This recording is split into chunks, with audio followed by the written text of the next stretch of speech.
Estimado, muy buenas tardes. Mi nombre es Bastián Valenzuela, soy profesionista de riesgo desde hace ya 5 años, originario de la ciudad de Valdivia. Miren, a continuación vamos a hablar, de acuerdo, sobre un tema nuevo que está entrando a la empresa, ¿ya? Este tema obviamente está relacionado con la materia que es control de la emergencia, ¿de acuerdo? Son temas que se desconocen, ¿de acuerdo? Así que lo vamos a revisar, ¿de acuerdo? Punto por punto para que ya vayamos teniendo una mayor claridad. La introducción es a la psicoprevención, ¿ya? La psicoprevención se ocupa, ¿cierto?, en la psicología, porque obviamente es una rama de aquella, pero la psicoprevención está enfocada directamente al mundo laboral, ¿ya? El mundo laboral en la actualidad, ¿cierto?, solamente a las personas se preocupan de las personas en el ámbito de la salud física, ¿ya? Es por eso que a ustedes cuando antes de tomar un cargo debería mandarlo a hacer exámenes, ¿cierto? Referente a su cargo, ¿ya? Que en este caso las mutualidades sí cuentan con una batería especial, ¿cierto? De exámenes para los guardias de seguridad. Ya, pero la psicoprevención no va enfocada netamente a la salud física de las personas. La psicología, la psicoprevención va enfocada a la salud mental de los trabajadores, ¿ya? ¿Cuál es el fin de la psicoprevención? Llegar a crear un grato ambiente laboral, ¿de acuerdo? Y a la vez, ¿cierto?, reducir los accidentes laborales. Cuando hay, o sea, cuando existen buenos ambientes laborales, ¿cierto?, la, la actitud de la gente va cambiando, ¿ya? Y esto va cambiando para bien. Eso aquí va ayudando, ¿cierto?, de que eh, se reduzca, como ya decíamos, ¿cierto?, la tasa de accidentes laborales, pero eso es la última etapa, ¿ya? Porque para llegar a ese resultado de la reducción de los accidentes laborales, primeramente tiene que haber una reducción del estrés laboral de las personas, ¿ya? Es por eso que la psicoprevención empieza desde el trabajador, ¿cierto? Y el trabajador tiene que adoptar las medidas que le dio, en este caso, la persona especializada en el tema de psicoprevención, ¿cierto? Para llegar a tener un resultado positivo, que ya lo hablamos y lo reiteramos, ¿cierto? De la disminución de los accidentes laborales. Es importante tener en cuenta, ya, de que para llegar a la reducción de los accidentes laborales se debe considerar primeramente que las personas tengan una buena actitud y para aquello, ¿cierto? Ese es también es relevante que haya, ¿cierto?, una mejor comunicación entre empleador y trabajador, ¿ya? La psicoprevención se ocupa en la psicología laboral, obviamente, ¿cierto?, con el propósito de lograr que los trabajadores tengan una actitud adecuada ante el trabajo y a la vez reducir los accidentes laborales. Como decía, esa es como la definición de psicoprevención, ¿ya? Se escucha realmente sencilla, pero realmente es un proceso muy, muy extenso. Para la psicoprevención tenemos que tener técnicas de autocontrol, ¿ya? Porque, como le digo, la psicoprevención va enfocada, ¿cierto?, a la salud mental de los trabajadores, no a la salud física, ¿ya? Como bien dicen por ahí, todo empieza por lo que tú piensas, ¿ya? Tus pensamientos positivos te van a llevar a buenas decisiones, por ende un buen camino, y tus pensamientos negativos solamente te llevarán a tomar decisiones equivocadas, ¿cierto? Y a cometer actos inadecuados, ¿ya? Entonces, ¿qué hacer en este caso en momentos, ¿cierto?, de mayor estrés o en momentos de enojo o de furia, podríamos decir? Es lo siguiente, la técnica de autocontrol, veremos 9, ¿ya? Eh, Usted verá cuál puede adoptar, ¿cierto?, a la que más le acomode y a la cual haya sido eficaz. Técnica número 1, respiración profunda, ¿ya? La respiración profunda, ¿cierto?, se aplica de la siguiente manera. Esto es inspirar profundamente mientras cuentas, ojo, cuentas mentalmente hasta 4, ¿ya? Entonces, ¿cierto? Tú inhalas por la nariz y mentalmente, ¿cierto? Vas contando hasta 4, ¿ya? Después de eso, el oxígeno que inhalaste, ¿cierto? Lo mantienes y cuentas mentalmente hasta 4, ¿cierto? Y cuando vas soltando, lo vas soltando lentamente y vas a contar hasta 8, al igual mentalmente, ¿ya? Esta, esta técnica se puede aplicar, ¿cierto? En varias ocasiones y es como la más breve, ¿ya? Técnica número 2, detención de pensamientos. Cuando te empiezas a encontrar incómodo, nervioso o alterado, ¿cierto? Hay que prestar atención al tipo de pensamiento que estamos teniendo en el momento. Y eso hay que saber identificarlo sí o sí, ¿ya? Normalmente los tipos de pensamientos siempre son como centrados al fracaso, ¿cierto? El odio a otras personas, la culpa u otros más, ¿ya? Pero como son pensamientos que obviamente solo la persona tiene y nadie más lo sabe, la persona mentalmente tiene que pronunciar, ¿cierto? La palabra basta, ¿ya? Esta palabra basta, la persona la debe hacer obviamente mentalmente, ¿ya? Y a la vez empezar a sustituir cada pensamiento negativo por pensamientos positivos. No todo en la vida es malo, chicos, ¿ya? Así que igual puedo hacerlo aplicando pensamientos positivos, ¿ya? Por eso se llama técnica de tensión de pensamientos. Yo le pongo un stop a lo malo que estoy pensando. Técnica número 3. Relajación muscular, ¿ya? Esta va de la siguiente manera. Dice, siéntate tranquilamente en una posición cómoda, en la que tú te sientas cómodo, no en la que los otros te digan, ¿ya? Y cierra los ojos. Te tienes que comenzar a relajar lentamente, ¿cierto? Todos los músculos de tu cuerpo, empezando con los dedos de los pies. O sea, desde abajo hacia arriba. ¿Ya? Y relajando luego el resto del cuerpo hasta llegar a los músculos del cuello y la cabeza, que es donde se centra siempre la mayor tensión, ¿ya? Una vez que hayas relajado todos los músculos de tu cuerpo, imagínate en un lugar pacífico y relajante.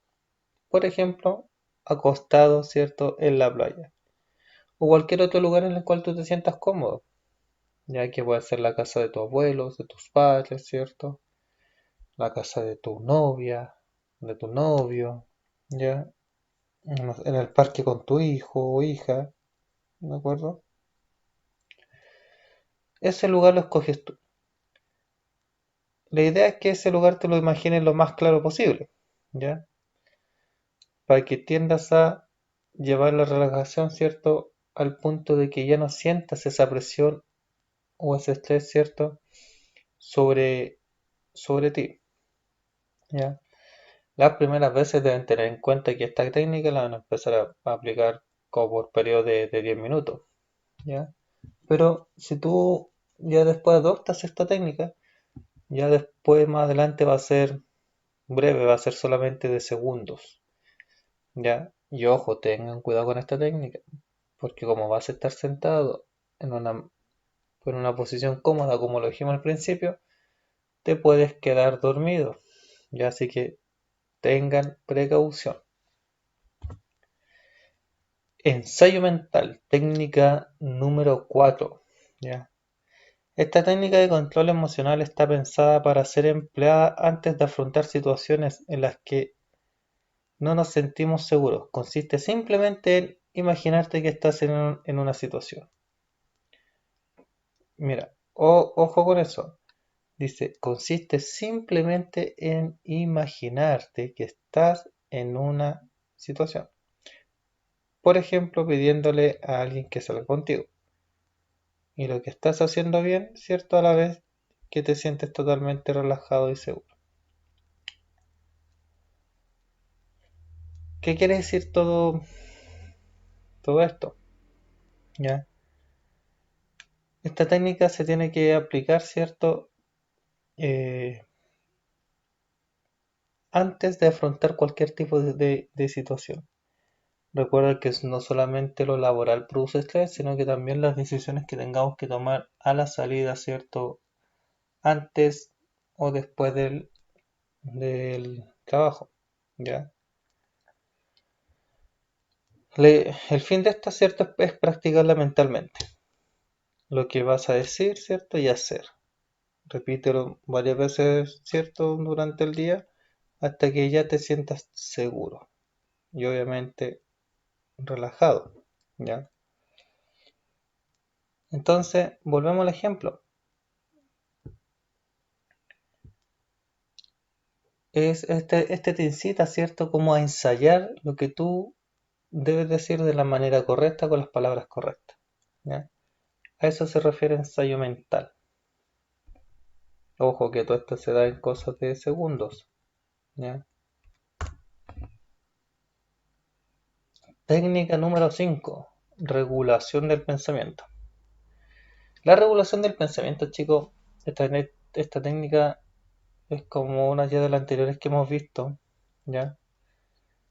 La técnica de regulación del pensamiento es ideal aplicarla cuando se te vienen muchos pensamientos negativos a la misma vez. Por ejemplo, bueno, a eso se le llama torrente de pensamiento. Es por aquello que es importante en el torrente de pensamiento eh, empezar, ¿cierto?, a anotar cada uno de los pensamientos que tú tienes, que estás teniendo en el momento, y luego empezar a trabajar sobre aquellos pensamientos, ¿ya? Lamentablemente la regulación del pensamiento, ¿cierto? Que lo que produce esta técnica es solamente para cuando tú ya no puedes controlar los pensamientos, por eso se le llama torrente de pensamiento, ¿ya? Entonces la idea de esto, ¿cierto?, es controlar esos pensamientos negativos, anotándolos y trabajar sobre ellos.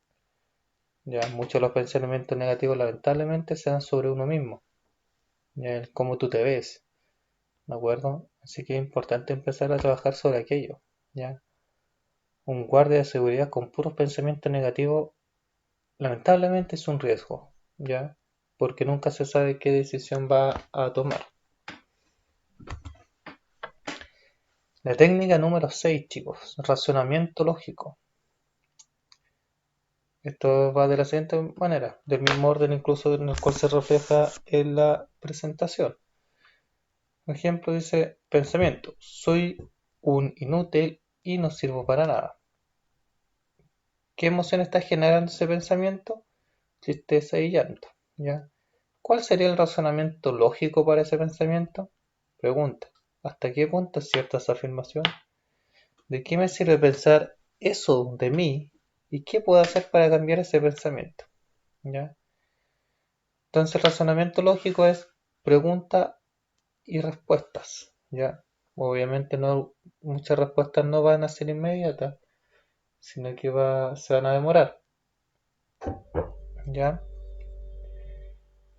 Para que lo vayan teniendo en cuenta. Recuerden que bueno, cambiando un poco, lamentablemente muchas veces lo que nosotros pensamos de nosotros mismos no es lo correcto.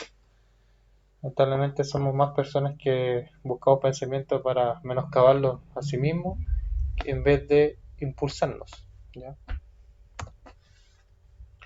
Técnica de distracción, la número 7. La técnica de distracción, chiquillos, es una técnica que es bastante útil, ¿ya? Y obviamente la más rápida y la más eficaz que yo he implementado, ¿ya? Por ejemplo, bueno, en mi caso, cuando me encuentro con mucho trabajo, lo que hago es tomar el teléfono y empiezo a revisar, por ejemplo, redes sociales. Empiezo a revisar redes sociales, busco cosas que sean como chistosas, ya graciosas, y luego ya que logré desestresarme, vuelvo al trabajo y vuelvo como renovado, con mayor energía. ¿Ya? Así que para que lo vayan teniendo en cuenta, chicos, el teléfono muchas veces es buen elemento distractor, pero tampoco hay que abusar de ello. Ya uno también se puede estar escuchando música, leyendo algún libro, ¿cierto? O incluso teniendo alguna conversación distinta con el compañero de trabajo. Obviamente que no sea de trabajo, ¿ya? La técnica número 8 de autorregulación, ¿ya? Esta apunta a detectar y apuntar los momentos en los que perdemos el control, ¿ya? Cuando estemos calmados, pensar en los desencadenantes de la situación, a identificar los pensamientos desencadenantes antes de que deriven en emoción incontrolable, ¿ya? Aprender a regular nuestras emociones durante momentos de crisis, ayudándonos, ¿cierto?, con otras técnicas que podemos haber visto o algunas que ustedes hayan encontrado, ¿ya? Identificar los pensamientos, chicos, es muy importante. Es similar a la técnica número 6, ¿ya? Es muy importante, chicos, eh, saber identificarlos, porque los pensamientos, recuerden, los pensamientos nos llevan a tomar buenas o malas decisiones. Y la última, que sería la técnica número 9 de educación emocional. Este prácticamente es cierto una técnica para prevenir las crisis emocionales. La educación emocional, para que ustedes lo tengan en cuenta, chiquillos, consiste en aprender a detectar los sentimientos y valorarlos sin juzgarlos negativamente. Recuerda que nosotros somos seres de sentimientos. En algún momento de nuestra vida pasamos por todos los sentimientos sabios y por haber, ¿ya? Pero los sentimientos, ningún sentimiento es negativo, ¿ya? Ningún sentimiento es malo. La diferencia es que tenemos que saber cómo tratar cada uno de ellos, ¿ya? Para que no se nos descontrole lo que es la situación, ¿ya? Así que recuerda que todas nuestras emociones son necesarias en algún nivel y nos ayudan a adaptarnos, chicos, al mundo que nos rodea, ¿ya? Para que lo vayan teniendo en cuenta. Y ahora, ¿cuáles son las emociones que más se dan? Y esto lo vamos a empezar a ver ahora, ¿ya? Si tienen alguna duda o consulta respecto a alguna de las técnicas, la pueden hacer, ¿cierto?, directamente a través de vía WhatsApp, y yo con gusto se las podré contestar, y en caso que yo no pueda, lo puede hacer don César, ¿ya? Las emociones, chicos, las que más se dan, ¿cierto?, son la ansiedad y la ira. La ansiedad es una de las emociones que hay que saber manejar porque son vividas como desagradables y pueden provocar conductas inapropiadas, especialmente, ¿cierto?, cuando se producen ante contextos sociales. Por ejemplo, hablar en público o ante alguna situación que no entraña ningún peligro, como por ejemplo subir el ascensor o salir a la calle, etcétera. Ya hay personas que al momento, chicos, aunque ustedes no lo crean, cuando van a subir un ascensor, la respiración se les empieza a acelerar, empiezan a tener escalofríos, transpiran helado, como se dice, ya, y eso es solamente ansiedad. ¿Por qué? Lo más probable, no sé, hay gente que el ascensor les da una sensación de claustrofobia, ¿ya? Entonces hay que tener ojo también con aquellos. Situaciones, por eso dice, situaciones que no entrañan ningún peligro, ¿ya? La ansiedad consiste, ¿cierto?, en un conjunto de sentimientos. ¿Cuáles son estos? Es el miedo, la inquietud, la tensión, la preocupación e inseguridad. Ya, esta obviamente la experimentamos ante situaciones que se consideran amenazantes, tanto físicas como psicológicamente. ¿Ya? Esto es la ansiedad y incluye los siguientes componentes, los cuales son los pensamientos y las imágenes mentales atemorizantes. Con ansiedad, chicos, tú vas a pensar y imaginarte lo peor. Todo puede estar bien en tu alrededor, pero tú siempre vas a pensar e imaginar lo peor de todo, lo peor de todo. Vas a ver una escalera y no sé, vas a pensar que vas a pisar la escalera y se va a derrumbar, ¿ya? O ya te la imaginaste ya que cayendo con escalera y todo, por decir algo, ¿ya? Las sensaciones físicas que se producen cuando estamos nerviosos o furiosos, ¿ya? Físicas, apretamos, ¿cierto? Los puños, eh, cuando estamos furiosos algunos lo demostrado, se demuestra, ¿cierto? En los rasgos faciales. El nerviosismo se produce ya cuando la gente normalmente cuando se pone nerviosa alguna aprieta la mandíbula, ¿ya? Los comportamientos que son y otros comportamientos ciertos que son la consecuencia de la respuesta a la ansiedad, que es la conducta, ¿ya? La ansiedad, chicos, no nos lleva a tener conductas buenas, solamente conductas negativas y además eh, nos produce en ocasiones hablar solo incoherencias. Así que hay que saber detectar a las personas cuando tienen ansiedad, incluso cuando éstas se encuentran en alguna situación de emergencia. La ira, la ira, dicen todo. La ira es muy fuerte, dicen algunos, pero realmente la ira es otra emoción, ¿ya? Que realmente es un problema. La ira hace referente, ¿cierto?, a un conjunto particular de sentimientos que incluyen el enfado, la irritación, la rabia, el enojo y otros cierto tipo de sentimientos negativos, ¿ya? Y que suele aparecer, ¿cierto?, ante una situación en la que no conseguimos lo que deseamos, ¿de acuerdo? ¿Por qué? Porque uno dice, yo voy a hacer tantas cosas, pero cuando ya te empiezas a dar cuenta que no lo puedes lograr, te empiezas a enfadar, te irritas, te empiezas a cuestionar y eso a las finales se desata en ira. Las reacciones fisiológicas, ¿cierto?, ante la ira son similares a las que ya vimos, que es la ansiedad. Lo que diferencia a una de la otra es el tipo de situaciones que obviamente esta la provocan. Los pensamientos que se producen en esas situaciones y las conductas que se desencadenan, ¿ya? La ira y la ansiedad, obviamente cada sentimiento, chicos, para que lo tengan siempre claro, se va produciendo según la situación. No en todas las situaciones, por ejemplo, va a tener miedo, pero capaz que no te dé miedo, ¿cierto? Pero sí te produzca curiosidad.